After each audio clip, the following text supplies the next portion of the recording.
Hey everybody, I have a special guest for you today. Her name is Candace, and she is from Journey with Equus. And Equus is horses, in case you guys didn't know that. And I thought I'd have her on today because she has this incredible project going on here in Colorado. And she is helping horses. She's actually saving and helping horses that are, I believe, retired. They're done living their careers and they are now like out to pasture. And she just takes care of like 50 something horses. And you guys, that's a fortune. It's like $200 to $500 for a regular horse to have every month that doesn't need a bunch of upkeep.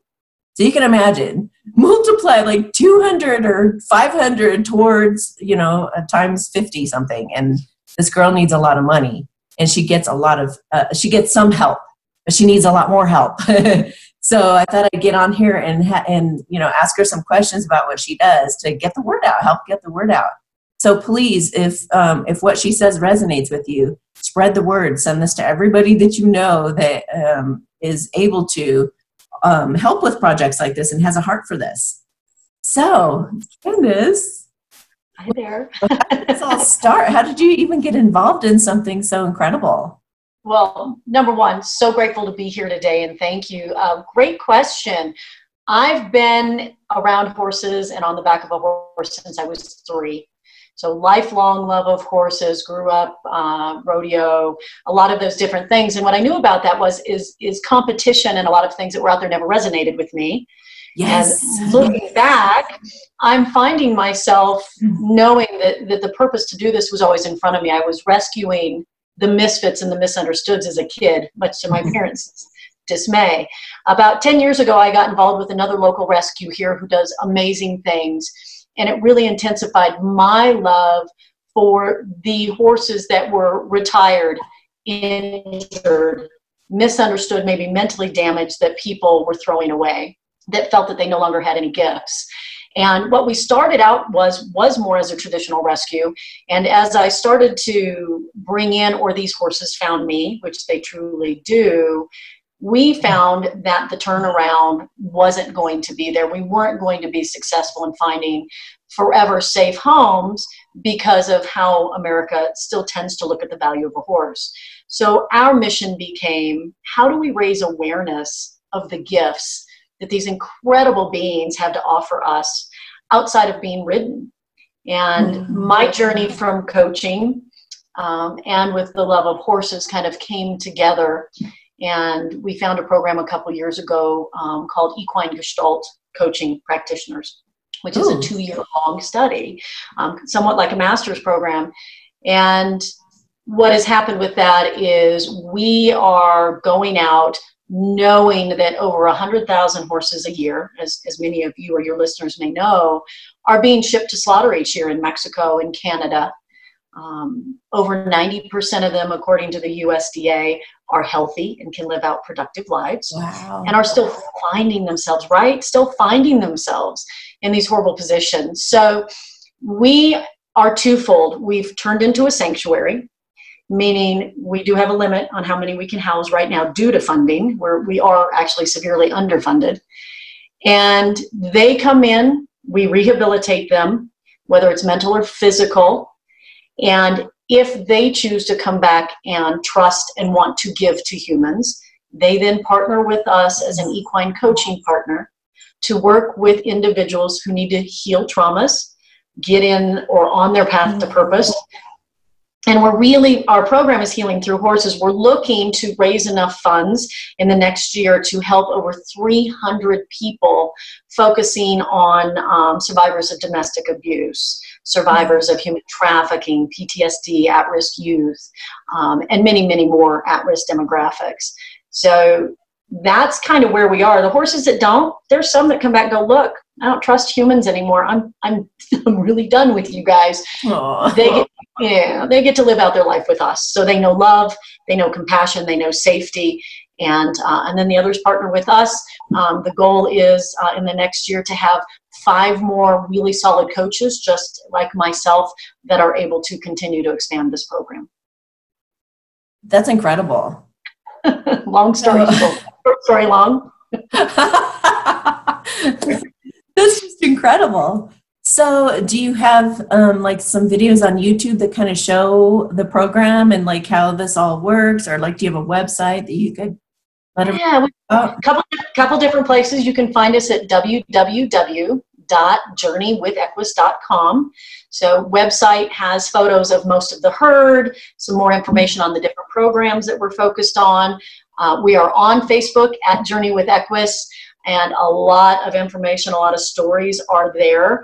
We just launched on Patreon for those that have a love of what we do, a passion for horses and humans, and want to become a monthly patron with a lot of extra special stuff. So special content, special merchandise, drawings for special opportunities, live Q&As with myself, and even opportunities for coaching. So whether that be, you want to come coach with the horses and myself, or if it's more of a purpose hacking, good opportunities to win, opportunities to coach with myself and or the horses. Wow. We're out there. And she's also on Instagram. Yeah. Instagram. I am on Instagram. I'm learning Instagram. Still process. I mean, my mind is just going, okay, so I don't know if you know this about me, but I've also been involved with horses my whole life. They were my whole world as a kid. Oh. I started as a ranch hand at age 8 and all the way up until in my early 20s.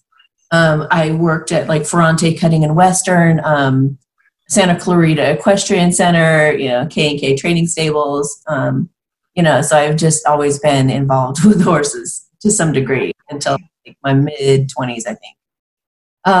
But it's like, there are so many things that come to mind that you can do with that, and even team building and like teaching Monty Roberts, and you could teach about like the body language of the horse. You could have like a body language class, and just study how to interact with them in such a way that builds trust and rapport. And, oh my gosh. And it's so funny because we have so much in common. Because I was known for like loving up on the problem horses, the ones that bit or that kicked or things like that. I would build their trust and help them become, tame again. That's amazing. We have a lot in common then. We do. I need to come out there, seriously. Please come visit. We'd love to have you down. And I want to mention something you just said, team building and leadership building. We actually offer retreats to do just that with any of our corporate gift givers every year. Oh my gosh, that's so perfect. Opportunities. Yeah. So there's so many different levels. There's levels where people, where people who really just, they want to offer maybe, $10, $20 a month and just contribute. And it's such a great vibrational space to come from, to feel like you can contribute to something like this that you feel passionate about. It's like, wow, I don't have a lot, but I'm able to give such and such. It just gives you a sense of pride, and it makes you feel really good about yourself, and it makes you feel even more empowered as a person, I believe. Plus, anyone who wants to contribute to any aspect of that could. I mean, the horses need food, they need vet care. What else does their money go to if they just contribute a ton of cash? Like, it goes toward upkeep of the barn, I'm sure. And yeah, great question. So for our operating budget, you hit the nail on the head, right? Hay is a huge cost. It's over $5,700 a month. Just for operating budget for the healthy horses, we're at about $206,000 a year. That doesn't include facility. That doesn't include special needs. We do a lot of special needs works with our horses. We do laser therapy. We do CBD has been a huge success for us with osteoarthritis. And we've got a horse in that was a dude ranch horse. It has a fractured sesamoid. So we do a lot of homeopathic type things as well that we are just having incredible success with. So there's that. The other funding is the programs, right? So once the basic care of the horses is taken care of, we're able then to help grow the human programs, the Healing Through Horses program. We are also focused on, once those two programs are funded, money would start going to a program that we're creating and already working with dude ranches when they're ready to retire their horses, or they have a horse that can no longer keep up with the demands. Instead of taking them to auction, which normally leads to the slaughter pipeline, they're able to give them over to us. we raise enough money that at $3,000 per horse, even if we're full, they can go into one of our approved partner rescues with a grant to help rehabilitate and find that horse a forever home. So we're working on that with Dude Ranches and also the National Forestry Service. So Wow. lots of different opportunities to give. We are volunteer only. We only have one independent contractor, and that's our barn manager, who is a godsend. She works 6 days a week. They're long days in weather like today. And I'm over there every day helping her bring in horses, etc. So majority, 99.9% of everything we get goes right back into the horses and the programs, and it will stay that way. That's awesome. And now if somebody wants to contribute their time or energy, yes, look out the stalls, they can come, brush them, they can do all kinds of things, I'm sure, exercise them if they need it. But how does that work? Do they have to commit to like coming every week at a specific time, or is it just like they show up? Like, how does that work? So we love to have people, we have all sorts of needs: cleaning stalls, big need, maintenance on the property, earned opportunity to work with the horses. We actually have a pretty big need right now for experienced horse handlers to help us with turning out horses in the morning and helping us bring horses in at night. And then those can lead to grooming opportunities, etc. We basically say, hey, if you're interested, give me a shout. We'll set up a time for you to come visit the facility, walk you through, see what the needs are, take time for me to evaluate your horse experience if you're looking to handle the horses. And then it's up to the individual on their commitment, right? So the more talented, passionate, driven volunteers we have, then it makes it pretty simple for everybody to just work it in when they can do that with their free time. And anyone out there who's looking to have something really nice on their resume to impress a future employer, well, volunteer experiences are always a really good thing to have on there. And so this might be just the thing. And if you really love horses, then how much better than that can you get to do something you really, really love and volunteer? Yeah. That's the idea. That's the idea, is to find something that you really enjoy that you can volunteer at. But so I, as you know, I'm an animal communicator too. Yes. And a lot of horses tell me that they want more play in their lives. And sometimes that includes having companions, like maybe miniature horses running around, or goats or dogs or anything like that. Or toys, even a jolly ball and things like that. Do you have playtime for them, or do you have fun things for them to play with, or do you have companions for them? So the way we, not all of our horses are stalled, so we have 4 community pastures. So they're either in herds of 6 to 8 or 2 by 2. So they've always got a buddy if they're out on pasture or with shelter. Our stalled horses could really use some jolly balls. That's one place that our funding, if we don't have, right, those are the kind of things maybe that we're not getting. So would love to see more stall type enjoyment. They are turned out every day. We don't keep anybody in 24/7. The only horse that we have that's currently stalled is our guy that has the fracture. He's in a cast, so he's on stall rest. They go out in pairs, so they have a buddy. Very, very, very important. And I make sure that when they come in, they're stalled next to their buddy.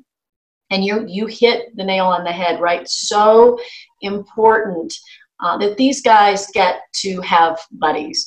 One of our mules, we haven't been able to find a great partner with, so she's now actually out with our 3 miniature horses, and they're great buddies. They're mutually grooming, so they're happy. Yeah, they're happy. We could definitely, when people don't want to give money, any kind of stall entertainment, jolly balls, the rotating legs, that kind of stuff would be amazing. Yes. Yeah. And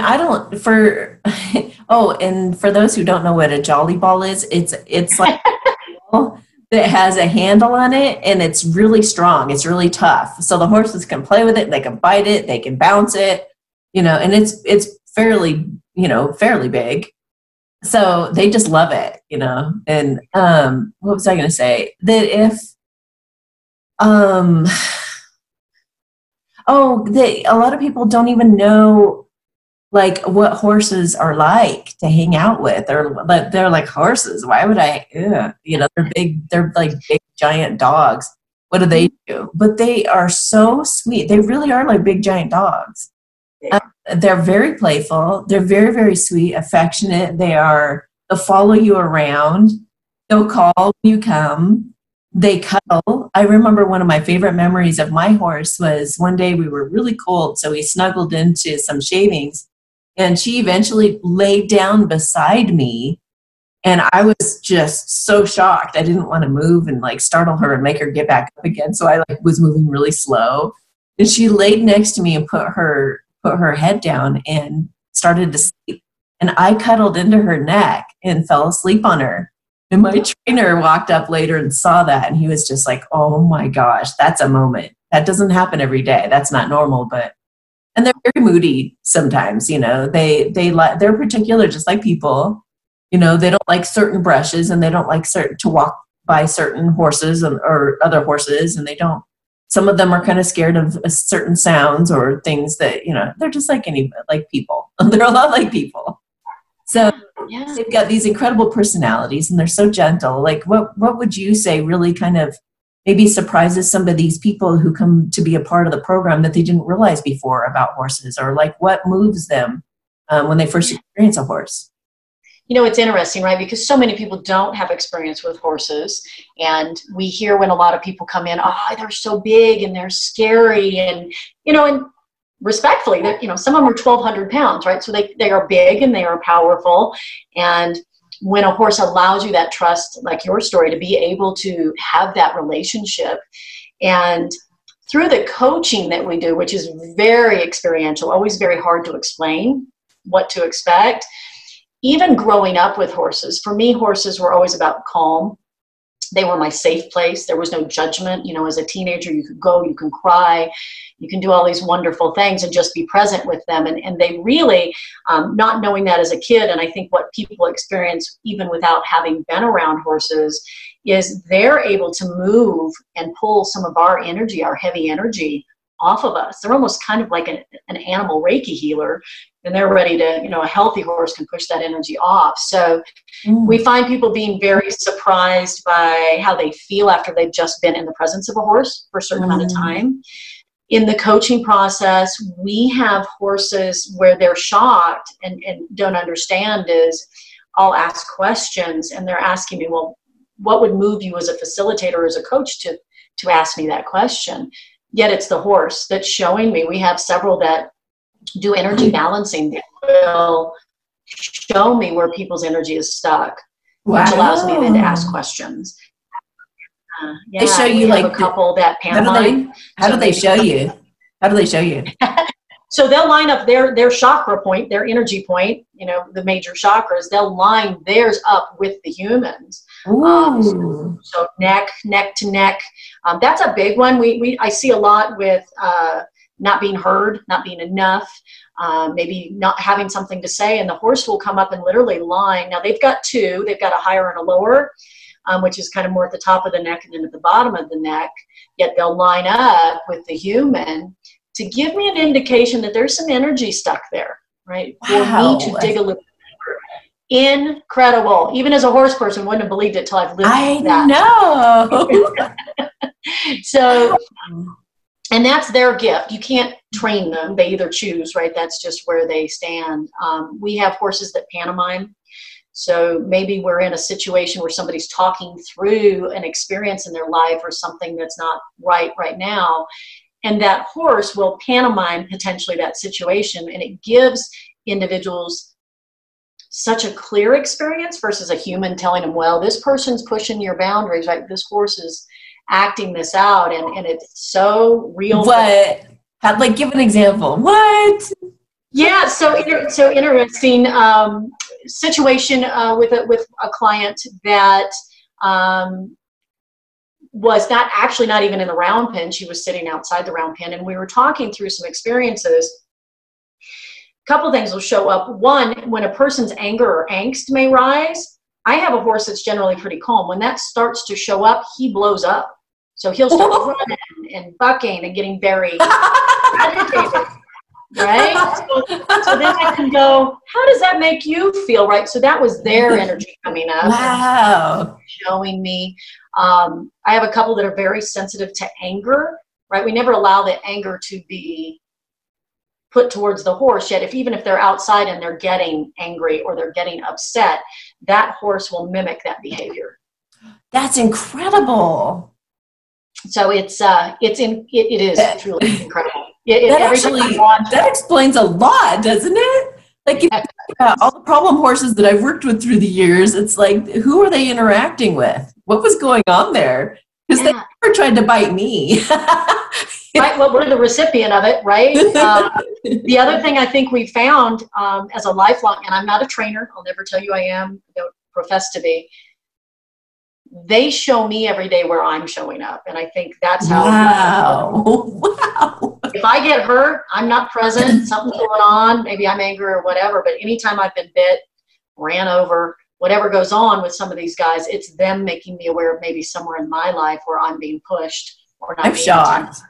Yeah. I'm shocked and impressed. And it's explaining so much from my childhood. And I remember this one time, and you'll laugh so hard with this. Okay, so I ignored my horse for a while. It's a long story. I don't want to get into without crying. Like, I ignored her for a long time, and I showed up, and she saw me, and she was like so excited, like for a second, and then she went, and she turned around and put her butt to me. It's like, seriously? I already feel bad. Now you're going to put your butt to me? They are like that. They are like that. They are like that. And another thing too, maybe it as that, if your horse, I don't know what was going on in your world at that time, a lot of time if they back up their buns to us, which as a horse person, our thing is to get out of the way, right? Yeah. they may be telling us that somewhere in our life, our stability is being threatened. Oh, right? totally. Our basic needs, money, feeling safe, family life, right? Our basic, kind of like Maslow's hierarchy, our basic needs, are they being met? Or are we in fear somewhere? A lot of times when they're doing that, they're going, you're not feeling safe right now. Wow, it's so true. That's why I wasn't over there with her all the time. See? And she was telling you, hey. Yeah. Yes. Oh my God. She knew. Dude, you need to write a book. If you have not thought about it yet, you need to write a book, seriously, and explain all of this. People can learn so much from this mirroring thing. They really do. My specialty is true love, and a lot of true love relationships have that same kind of mirroring thing going on. So it's really interesting to see that kind of translate over to horses too. Everything mirroring us. Yes. Everything that you get upset about is showing you what you're really upset about yourself. We're always projecting onto other people and things, you know? Absolutely. Absolutely. You know, I never stopped just being amazed at the way everything works. And now I've just had my mind blown all over again. Because, man, I thought I knew horses, but this is like bringing it to a whole other level. I swear, like if you write a book, because I'll buy it, I'll go make a video, I'll watch it. About that you're going to be telling people about the way horses operate. I want to be all about it. I love it. I love it. Yeah. And that is, that's as I stepped into my purpose, and this is a purpose that has been here my whole life, just look through different lens, and there is a lot on the table. A few books that I am looking to write. One is The Evolution of This Obsession and how we stepped into the purpose. And the big piece, as we start to travel and speak more, we are going to be doing a speaker series every year here to, number one, start showcasing local aspiring speakers, yet to help people get into their purpose. The message is, for me, is raising awareness of these gifts, that a lot of us probably knew subconsciously, but maybe just didn't know how to put it all together. There's certainly still many horse people that will poo-pah what we say or what we do. Oops. And yeah, who cares about those guys? right. There's no right or wrong. There's different ways to see it. There's always poo-pahers about everything. Yeah. Exactly. Yet these horses we've taken on, many that people that had they been in a different circumstance would have been euthanized 2 years later, are showing up and being able to be led around by volunteers and are kind and sweet and sentient. So the message is to help people start seeing differently, right? Where are we missing? And my message as we build Journey with Equus is when we as humans can step into our natural God-given gifts and go out and shine that light from a place of love and compassion, whatever that is, we can start healing the world one life at a time. My path has been through the horses and the humans. Yeah, and that's the bigger message that I'm really wanting for people to see, is that not only in animals, and I think with the state of the world right now, it's become very apparent with so many people choosing animals over humans now, yet how animals are treated, we have an opportunity for them to teach us and to come from that place of love and compassion, which then helps us heal as humans, so we can go out and shine our light that we were put here to truly go out and make a difference. And that's that ripple effect. So that's the bigger mission. Yeah, that's incredible. Thank you for saying that. And it's like, being an animal communicator, people don't have any clue, like, how powerful their cats and dogs are too. Exactly. Their minds and influence them without them even knowing, like how they can work with energy. I've seen cats do incredible things for people. Yes. So, also along the lines of, taking care of those animals, I want to take a moment to, many of you who are watching actually heard me talk about this bear that I think it was in Wyoming, and he was being severely mistreated over there. And I just want to take a moment to thank Alec Baldwin, because this man, he put up a stink. He went over there and he found out about the bear and like made a fuss about it. And the guy wasn't good. And I talked about how I wanted to get transported over here to Denver, and sure enough, man, he just like went over, made a fuss, and then the guy wasn't going to budge. And then he told them, apparently, I'm going to go to People Magazine with this then, if you're not going to do anything about it. If you're not going to transport him over to Denver, then I'm going to go public with this. And the guy totally gave the bear over. And the bear is now here in Denver. Yeah. Yay. So awesome. And he's doing really well. Really well. So I haven't been over to see him yet, but I want to. Gosh, Alec, thank you for saving that bear, man. That was like really bothering a lot of people. I never did get the chance to go over there and see him, obviously, when he was over there. But now that he's here, and now that I just found out that he got transported, I'm going to go over there and check it out. So, yes. But it's about stepping in and rolling up your sleeves and taking care of things when you see injustices happen, and fight for these guys, fight for these animals and do what we can to help them. They can't help themselves. And they have no voice other than maybe us psychics, but they don't really have any way to, okay, so here's the other thing that you were talking about too, because this whole like turning their butt or whatever the thing, it's like if you learn horse language, if you learn to watch their posture and what they're telling you, and it's like this can translate over to that needs to for sure be in one of these books. Because if you watch dogs or cats' body language, you learn so much too. Like a cat, people think, cats are jerks. When you pet them, a bunch, they'll bite you. And it's like, well, think outside the box for a second. Cats are not jerks. I mean, they can be like, just like people, they're reacting to something, some kind of stimulus. So if you're like petting a cat and you're petting over and over and over, their bodies are different and there's a bunch of energy building up in them. And it's like very much, it could actually be like overstimulating them to where it almost hurts, like when you get a leg cramp or something like that. You pet and pet and pet and pet, and his tail is going from a real flowy kind of feel to like kind of agitated, right? And if you were like more self-aware in the moment and you were noticing the tail thing, you would stop. You'd say, oh, I'm making you uncomfortable. That's somebody who knows body language and can know and knows, therefore, the cat and how the cat's feeling in that moment. And they're able to stop. And I have done it a million times. I've done that. I've seen the tail thing and I've just been like, okay, it's time for me to lay off or stop doing whatever I'm doing because it's bothering the cat. I never get bit that way. You know what I mean?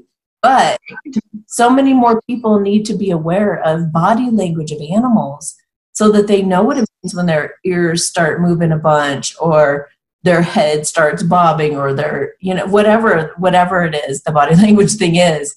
Cat thinks that you're a friend when its tail is straight up. When its tail goes down, it's not so sure. It's like to know that though is so empowering. And it just helps us all get along, humans and animals, so much better if we cannot treat them like they're, I mean, trees too. Shoot. I just had the tree outside go, well, what about us? It's like, it's true though. It's like the way we interact with our world, the way that we see everything. If we can be like earth stewards and treat the world with respect and treat everything with respect. I mean, before I even walk on grass, I usually say that I'm sorry, and I just put out an energy of like, hey, I'm sorry, I just got to get through real quick. And that can kind of be like, okay, you know, but to treat life with respect and everything that's, you know, even alive. Yes. So I don't know. If you can, you know, if you can put the time in to study whatever animal you have at home, and your life will be tremendously enhanced by that. Yes. You know, I feel like you know this little secret language. Well, and to realize they're not human. We humanize them in everything we do and think that, Yes. that they connect like a human does. And they're not human. They have their own language. And when we don't try, you made a great thing, right? Petting a cat or overstimulating. Same with a horse. You know, everybody's first thing is either to their mouth or to their eyes or whatever. And they all have different boundaries. They all have different triggers. And they're not human. They have their own language. Watch horses interact. Go watch the herd and watch what they do. That's what they understand. Right. So yeah, and it's hard to not humanize our pets. We love them and we want to hug and kiss on them. Yet understanding them and not forcing our wishes on them is huge. And I love what you said. I think that's something that's been really big to me, is to get back in touch with nature as a whole. You know, am I in congruence with the world that I walk in and respect everything around me, not just the human way? Yeah. Well, and I'm going to bring up a little bit of a sensitive subject here. Those of you who are vegetarian, you guys don't know, but what plants really don't want to be eaten either. Plants have to die for you to eat them, just like animals. I hate to tell you that. There's scientific proof. The plants actually protect themselves. They put out a chemical when they're going to be eaten. They put out a chemical to try to get you to stop eating them. That's the same thing as an animal trying to fight you, like, don't eat me. Right? So just learn to be respectful. That's really what it's about. It's about having an exchange and honoring, like the Native Americans used to do. They would eat the buffalo and they would eat the vegetables, and everything that they ate, they would put love into. They would honor it. They would cherish it. They would pray for it. You know, and it was a loving thing. And they tried to make the death fast and humane and that kind of thing. We die too. We die too for certain causes. We're all here to live and die for a reason. And a lot of animals and vegetables, they know that they're going to die, and it's okay. You know, it's okay. They know a part of them, the higher selves, are just like, well, you know, I came to do this. So ultimately I'm surrendered to that. But I'm just saying, I'm just saying, it's true. It's true. To be honored. Yes. Yeah. How we approach it. Mm-hmm. Gosh, thank you so much. This has just been the coolest talk. This has been well, I'm so grateful to be here. So thank you so much for taking the time to get to know more about what we do and sharing your experiences. And I really, really open invitation. Please come visit, come see the horses. They have probably lots of you that they need you to tell me. So oh, for sure. I'll get a head full. You will. 56, you're going to get a head full. Oh, yeah. So do you have like an email address or a phone number or anything you want to share? I think you put out your website. So or whatever you want to put out or kind of like last thoughts you'd like to share with everybody, that'd be great. I'm still super boots on the ground. I think a lot of people see us and think, you know, we're a bigger, larger nonprofit and a little bit more corporate. No, it's very much still me. Very boots on the ground. Our incredible barn manager, Cassie, who really takes care of everything. And you know, I'm here. My goal, and as I walk through life, is to serve them and to serve people and help connect and help this world, like we said, help this world heal one person at a time, one life at a time. So you're free to reach out to me. My cell phone, I'm going to give this out. Please text me because I do coach full time. 303-517 5856 if you would like to volunteer, if you'd like to know more about the programs, if you'd like to know more about corporate giving. We're excited about those programs because as we look at the corporate giving programs, we have a ton of value to give back to our corporate partners, a whole list of things to sit down, and we'll actually a la carte go through that and put it together for that corporation's needs and what they find valuable. And if you would prefer to email, it's info@journeywithequus.com. So thank you all. Please check us out. Please feel free to get involved, share. We do have 56 lives, horses, mules, and donkeys, and minis that we have taken on responsibility. They will not leave us. That's what keeps me up at night, is the promise I've made these animals. And I do have people come into my world and say, well, you just need to rehome them. And I go, no, they're not rehomable. And I'm not breaking my promise to them. They deserve love. They deserve compassion. They've had rough lives.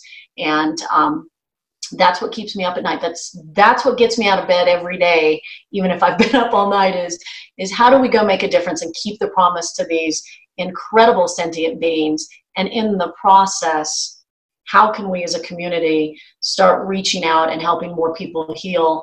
A huge shout out that I'd like to put out there, if anybody, and we're starting locally in the Colorado region, is working with another nonprofit organization that supports a human at-risk demographic that could benefit from one of our 8-week programs. We raise the funds, and I'm looking to get that done in the next quarter, that we can donate one 8-week program for 10 to 15 people in this at-risk demographic. And we're looking to go out and partner with reputable, solid organizations. So for you and your audience, if there's somebody out there that's a human demographic that's really touching your heart, that really could benefit from the time with the horses to help them to start to unpack their trauma and get towards a more positive life, we want to be able to give back and do that. Okay. I'm excited to collaborate with you on some of these ideas we've got. Yes. So awesome. I'm grateful. So I look forward to us talking more and seeing how we can help and serve each other. Yay. All right, you guys, have a beautiful day. Thank you so much for watching and listening. And yeah, talk to you next time. Bye.